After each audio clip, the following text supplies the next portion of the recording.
untuk mengejar om kameramen. Sudah. Dia bukan pemilik kamu, Sob. Tuh, paman yang baju oranye itu baru owner kamu. Ayo, kamu pasti kekecoh ya. Oh iya teman, sobat lincah ini adalah sugar glider.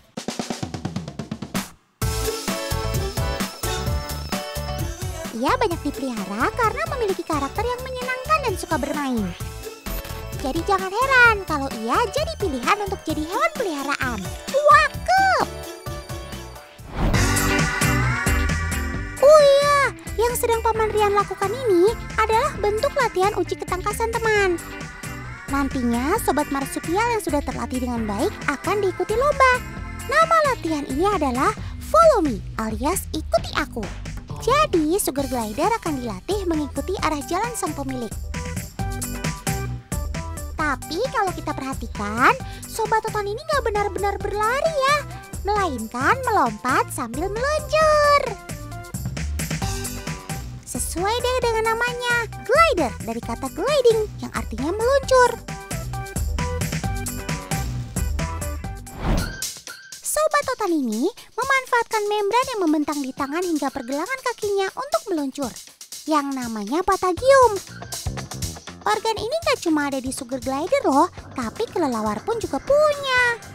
Patagium ini yang ketika dilebarkan membuat sugar glider seperti melayang di udara. Dan jangan salah, meski mungil, luncuran sobat mamalia ini bisa mencapai hingga 5 meter. Luar biasa!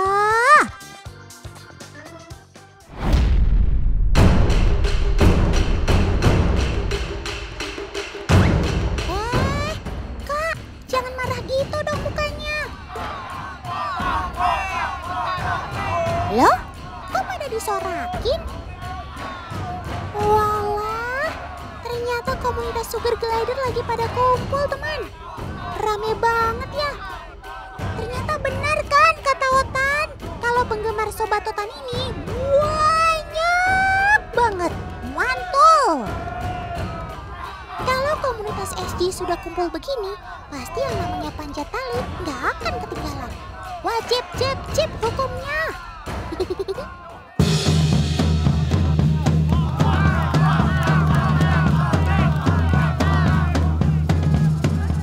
Wih, sugar glidernya Kak Opik nih yang menang. Cepat banget ya, cuma beberapa detik. Cakep.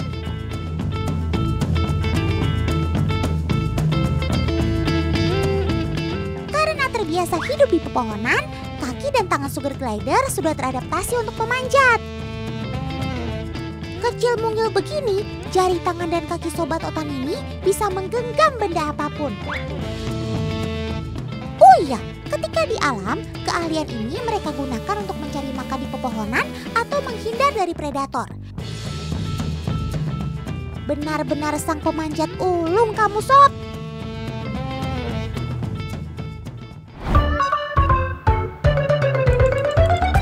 Bukan cuma jago panjat, hewan berkantung ini juga penerbang jempolan, teman. Seperti SG-nya kakak yang satu ini nih. For your information, jarak kakak Juna ke SG adalah 2,5 meter, teman. Lumayan jauh. Wih, cakep. Hewan yang dalam bahasa Indonesia disebut posum layang ini bisa mendarat dengan tepat di tangan Kak Juna, teman. Mantul. Tepuk tangan dong buat Kak Juna. Membran sayap di samping tangannya sangat membantu ketika melayang di udara. Ekornya pun harus senantiasa menghadap ke atas supaya memudahkan si posum layang mengarahkan tujuannya.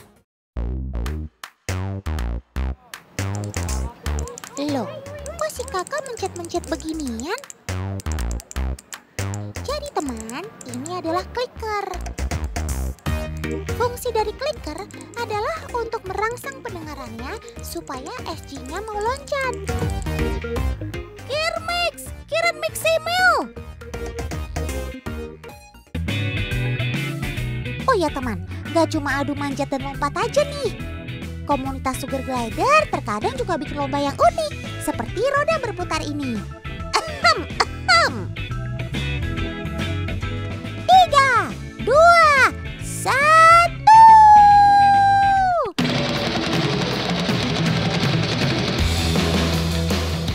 Ayo, semangat! Jangan saling mengalah ya sob. Kalian harus nunjukin semangat kalian supaya menang. Loh, ini kok ada yang malah maju mundur cantik? Emang kamu mau jadi Kasyar ini apa sob? Oh iya teman, pada dasarnya Sobat Totan ini adalah hewan yang suka bermain. Makanya ketika bertemu permainan roda ini, mereka langsung semangat tuh. Sobat Totan ini menggerakkan roda dengan kekuatan dan kelenturan kaki dan tangannya, sehingga roda bisa dapat melaju ke depan. Wah, ini banyak banget Sugar Glidernya. Di sini ada sekitar 500 ekor loh, banyak banget kan? Nggak heran deh di sini dikenal juga gudangnya Sugar Glider. Mantul! Mulai dari jenis dominan seperti Classic Grey, White Face, dan Mosaic, hingga yang resesif seperti Leucistic, Platinum, Albino, hingga Caramel Albino. Semuanya lengkap!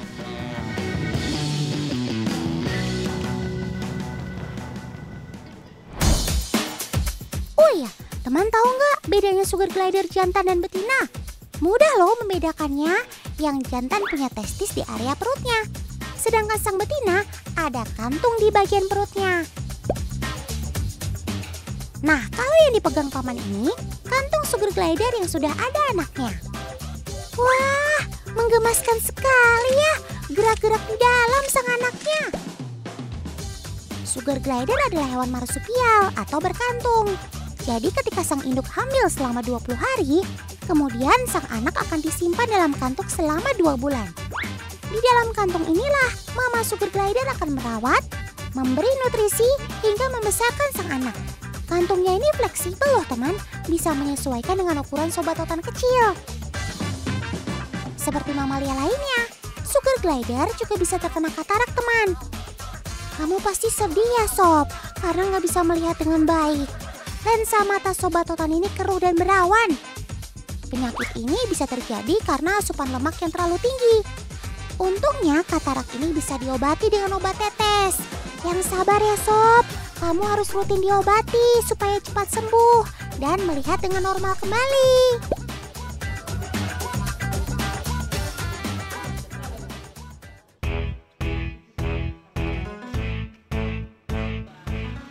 Nah Tan, sekarang di tangan kakak udah ada buah pir nih. Ada yang beku dan yang suhu normal.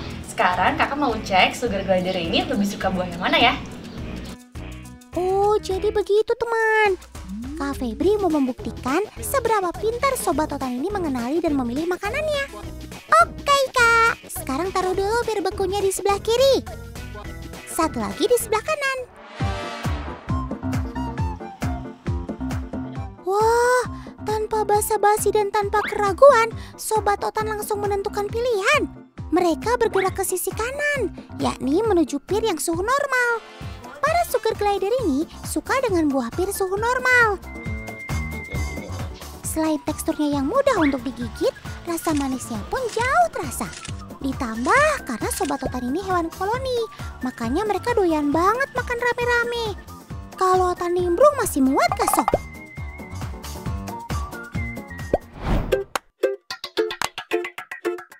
Harap fokus ya teman-teman kesayangan.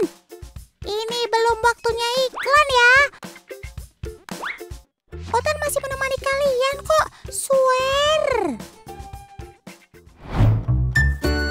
Jadi bubur bayinya tadi ternyata buat makanan si Sugar Glider. Ayo sob, makan buburnya ya. Sepertinya kamu bingung ya sama tangan Kak Febri. Iya sih, ini emang bukan tangan yang biasa ngasih makan kamu. Tapi makannya kan tetap sama sob. Akhirnya, setelah drama berkepanjangan, kamu mau makan juga juga, Sob. Otan sekarang paham drama bunda-bunda saat ngasih makan bayinya. Pusing 7 keliling. Oh iya, Sobat Otan ini diberi bubur bayi bukan tanpa alasan loh. Selain kandungan nutrisinya yang lengkap, rasa dari bubur bayi ini juga manis. Makanan kesukaan sugar glider memang yang manis-manis teman, seperti madu atau nektar. Itulah kenapa dinamakan sugar glider. Paham semuanya?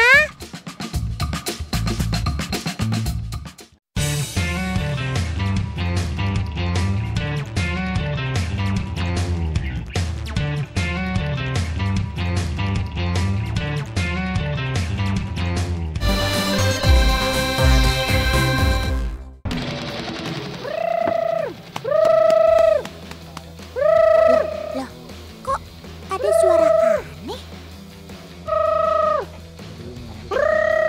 Lah, ternyata Bunda sama Paman yang bersuara. Tan, manggilnya unik tuh Tan. Kayak manggil ayam tapi keras. Loh, datang semua Tan, buayanya datang Tan. Wah, benar teman. Buaya dari segala penjuru beneran datang. Padahal suaranya tadi malah kayak manggil ayam peliharaan. Rupanya begitulah kebiasaan Paman Kiper di sini teman. Suara unik seperti ini rupanya jadi penanda waktunya makan. Kemampuan pendengaran buaya memang luar biasa peka teman. Di alam liar, buaya mampu menandai lokasi mangsanya mengandalkan suara. Makanya Paman Kiper mencelupkan ayamnya ke air. Ini untuk penanda di mana lokasi makanannya.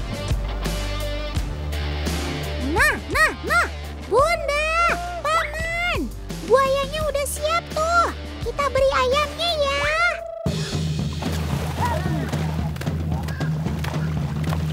Wah, nggak pakai babi bu, langsung disergap si buaya. Kalau dilihat dengan mata, kecepatan sergapannya secepat kilat. Eits, tapi Om kameramen bawa kamera slow motion. Mainkan videonya Om Editor. Dalam tayangan lambat terlihat betapa luar biasa lompatan dan juga akurasi si buaya mendapatkan buruannya. Cakep. Otan salut sama kamu Sob. Buaya mengandalkan ekornya untuk banyak fungsi teman. Mulai dari pertahanan diri, menambah kecepatan saat berenang, hingga mendorong mereka keluar air layaknya torpedo untuk mendapatkan mangsa yang ada di udara. Di alam liar, buaya harus bisa bertahan hidup dengan berburu hewan apapun, bahkan burung dan kelelawar yang terbang di atas air. Dan kalau sudah sekali tergigit, mustahil mangsanya mampu melepaskan diri dari gigi taring dan rahang kuatnya.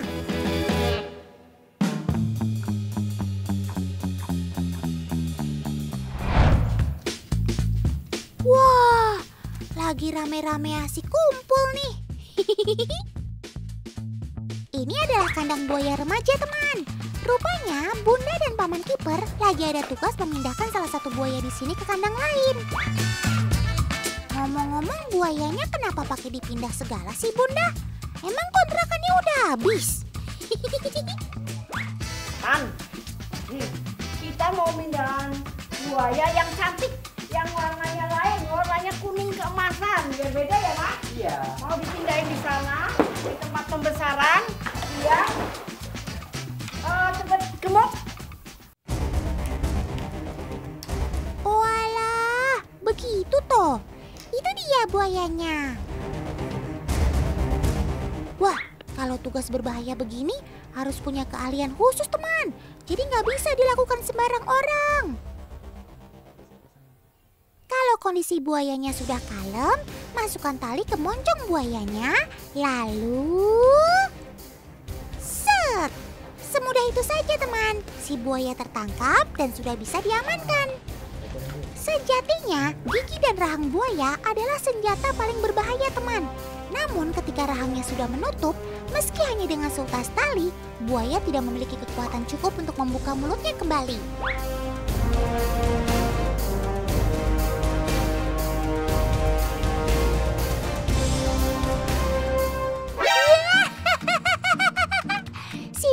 sampai digendong begitu sama Bunda? Di air kamu boleh jadi jagoannya, Sob.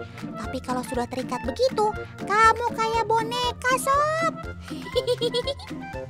Membawa buaya seperti ini tidak melukai dan menyakiti si buaya ya, teman. Oke, Paman. Sekarang kita lepaskan dia. Selamat datang di rumah barumu, Sob. Bunda!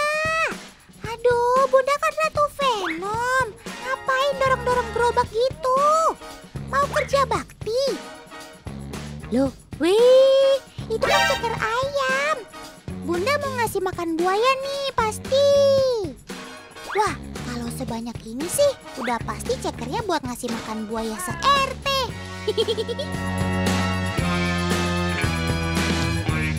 Ayo Bun, kita kasih cekernya. Waktunya mukbang. Woohoo!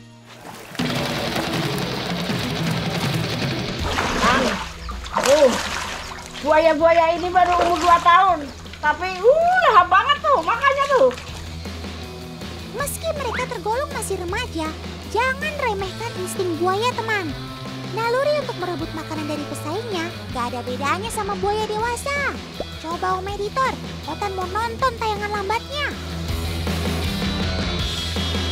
Tuh kan, refleks gigitannya betul-betul menyeramkan. Meski penglihatan mereka terbatas, tapi instingnya tajam. Di mana ada cekernya, langsung disergap dengan buas. Kalem Sob, kalem. Salah-salah kamu nyaplok mulut temennya loh nanti. Tapi kalau Tan perhatikan, buayanya makan tanpa mengunyah, teman. Gigitannya hanya untuk memastikan makanannya bisa masuk ke dalam mulutnya. Setelah itu langsung telan deh. Gak heran kalau ada buaya yang terlihat menelan batu. Rupanya itu adalah cara untuk membantu pencernaannya.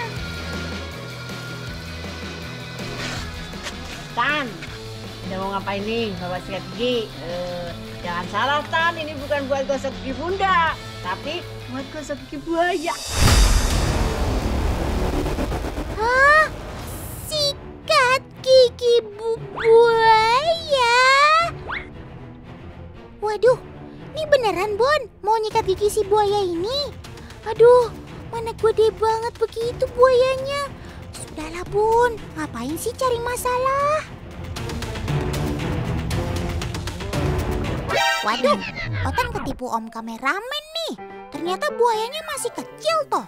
Tapi meski masih kecil, buaya ya buaya. Tetap saja ini berbahaya dan bisa melukai.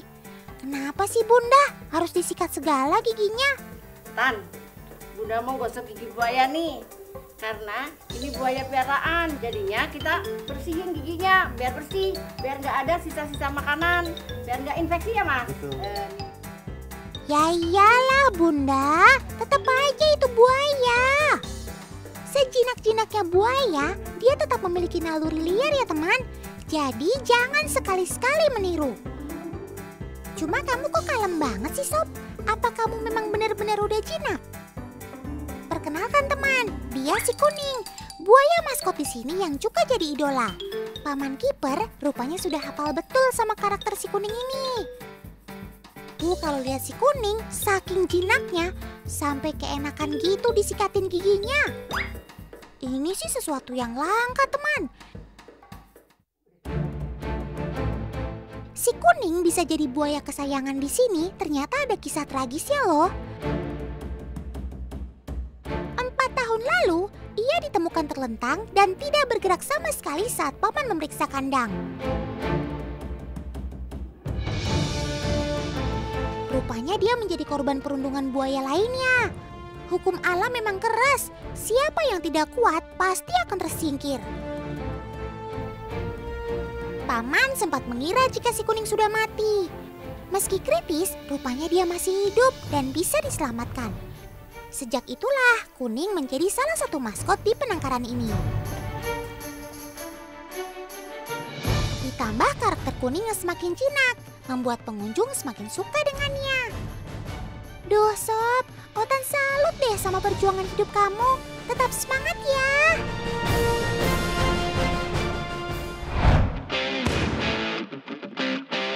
Ya ampun Bunda,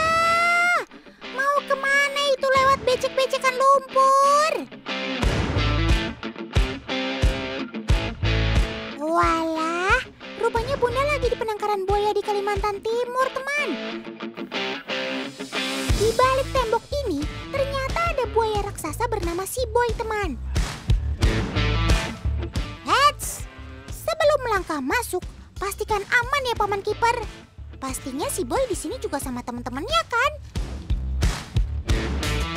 Tuh, makanya si Paman memeriksa kolamnya dengan bambu dan sengaja membuat suara berisik. Tujuannya biar buaya yang di dekat situ menyingkir. Dan tuh, si Boy. Buaya maskot sini besar sekali. 5 meter ya, Mas? Lebih. 5 meter lebih. Tuh, besar sekali tuh. Aduh. Ngeri ya, Tan. Kita harus waspada. Wah. Begini toh rupanya penampakan si Boy. Buaya maskot penangkaran di sini. Gede bener.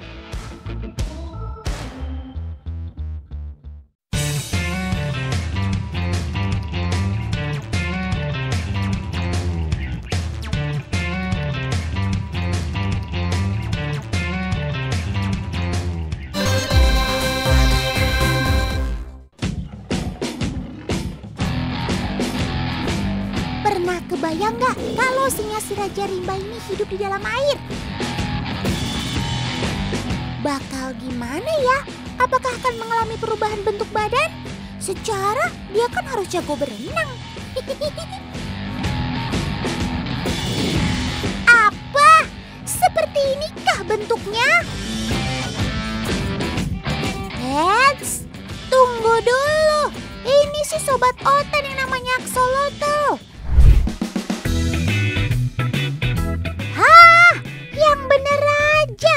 Masa ini hasil penggabungan DNA singa dengan DNA ikan sidat sih? Mulai ngaco deh. Jadi Sobat Otan ini berasal dari negara Meksiko atau dikenal juga dengan sebutan Mexican Walking Fish karena dia punya 4 kaki yang bisa digunakan untuk berjalan. Axolotl berasal dari bahasa Nahuatl axolotl atau diartikan monster air. Muka imut gini kok dibilang monster sih? Nggak ada tampang serem-seremnya kamu, Sob. Oh ya teman, larva Sobat Otan ini tidak mengalami metamorfosis, sehingga axolotl dewasa tetap bersifat akuatik dan memiliki insang. Salah satu keunikan hewan endemik Meksiko ini yaitu memiliki kemampuan meregenerasi hampir seluruh anggota tubuhnya, yang artinya dia akan memperbaiki bagian tubuhnya saat mengalami kerusakan. Wow nggak tuh?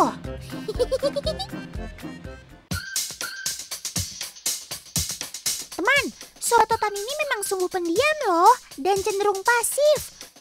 Lihat aja tuh, sedikit dan jarang sekali ia melakukan pergerakan.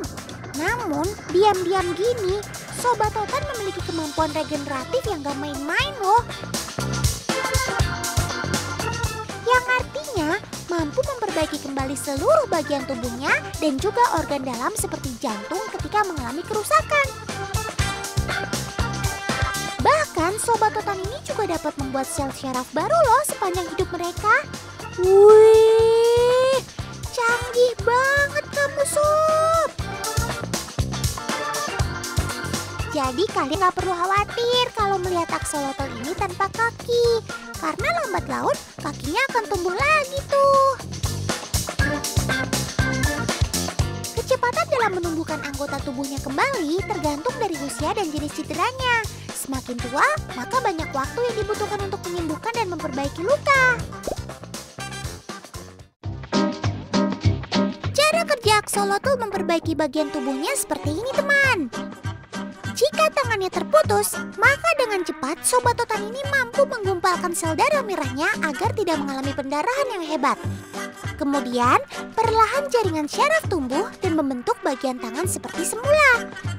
Axolotl muda membutuhkan waktu selama 40 hari untuk pemulihannya. Dan ini adalah waktu tercepat mereka. Oh ya teman, Ternyata dalam penelitian terbaru, aksolotl memiliki zat yang efektif dalam menekan kanker loh, terletak pada oositnya, alias sel telur yang belum matang. Pada umumnya, kanker timbul karena adanya sel-sel yang berubah dan bermutasi, serta gen tumor dalam tubuh tidak berfungsi. Sehingga para ilmuwan di Universitas Nottingham berhasil mengaktifkan gen supresor kanker dengan ekstrak oosit aksolotl. Wah, semoga temuan baru ini bisa bermanfaat untuk semua umat manusia. Otan bangga sama kamu, Sob. Teman, Otan gemes banget deh sama sobat Otan satu ini. Karena benar-benar lambat banget pergerakannya.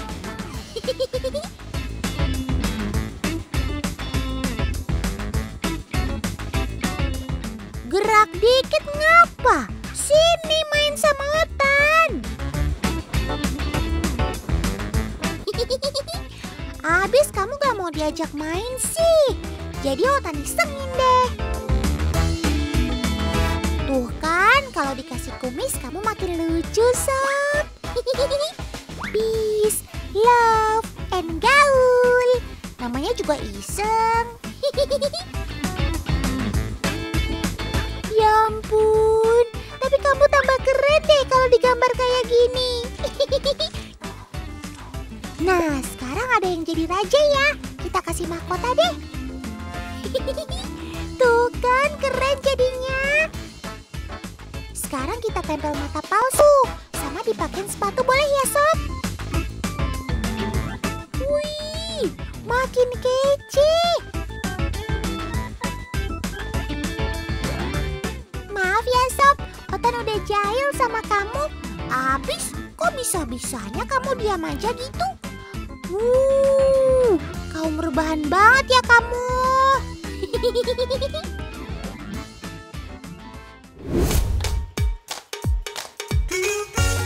Wah, enak banget tuh Paman mau minum teh siang-siang.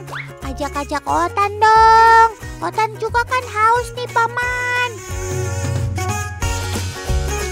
Loh, kok malah dibuang ke akuarium tehnya? Oh ya ampun, Otan baru inget jadinya. Itu kan bukan air teh, tapi air daun ketapang. Obat buat sobat-sobat Otan di sini. Ekstrak daun ketapang ini bisa menjadi obat bagi aksolotl yang sedang sakit. Mulai dari infeksi kulit, bakteri, hingga penyakit yang disebabkan parasit. Banyak kan manfaatnya? Semoga sobat-sobat Otan yang lagi sakit pada cepat sembuh ya. Semangat Sob. Yuk bisa yuk cepat sembuh. Otan dan teman-teman bantu doa ya. Amin. Oh iya teman, Otan sampai lupa nih kasih tahu tempat budidaya aksolotl ini. Terletak di Kecamatan Batu, Kota Batu, Jawa Timur. Di sini beragam jenis aksolotl bisa kalian jumpai, mulai dari golden, tiger, melanoid, hingga leucistic. Hasil budidaya sobat Otan di sini, pengirimannya sudah ke beberapa daerah di Indonesia loh. Bahkan kedepannya akan ekspor sel telur sebagai bahan untuk pembuatan obat kanker. Wah, mantep ya!